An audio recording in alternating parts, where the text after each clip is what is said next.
Il y a deux théologies en présence, en fait.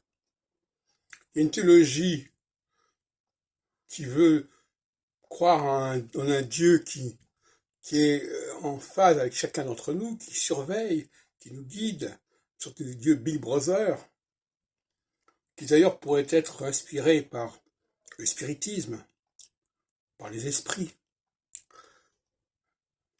C'est un Dieu qui improvise, c'est un Dieu qui n'a pas de système, en fait.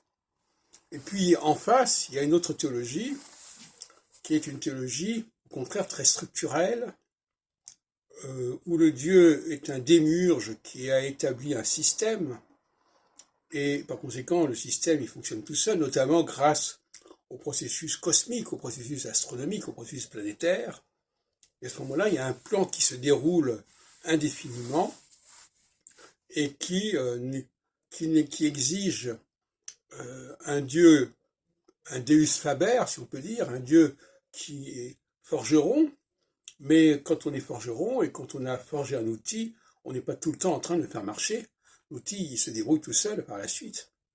Et là, on a un Dieu bricoleur qui fabrique un monde sur lequel il est obligé de veiller en permanence et de revenir et de réparer.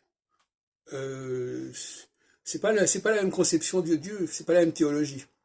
Et pour moi, il y a une théologie chrétienne qui est celle de ce Dieu qui intervient, ce Dieu Big Brother, face à une théologie juive qui, elle, est celle d'un Dieu créateur, donc qui est un Dieu ingénieur.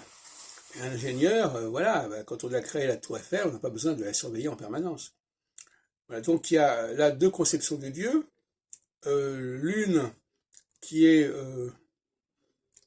plus ancienne d'une certaine manière, qui est celle d'un Dieu ingénieur, un Dieu créateur, un Dieu qui crée des objets, un objet, le monde est un objet en quelque sorte, un objet parfait qui a un mouvement, et puis un Dieu qui bricole, un Dieu comme un peu du genre, un peu à la chrétienne si vous voulez, qui bricole, qui intervient, que l'on peut prier, qui va faire des choses, etc., qu'on lui demande de faire. Et je vois là une conflictualité entre deux théologies qui alternent d'une certaine manière. Une théologie équinoxiale d'un Dieu ingénieur et une théologie solsticiale d'un Dieu qui bricole, qui invente des choses, qui élabore des choses en permanence, des choses qui sont assez fragiles finalement.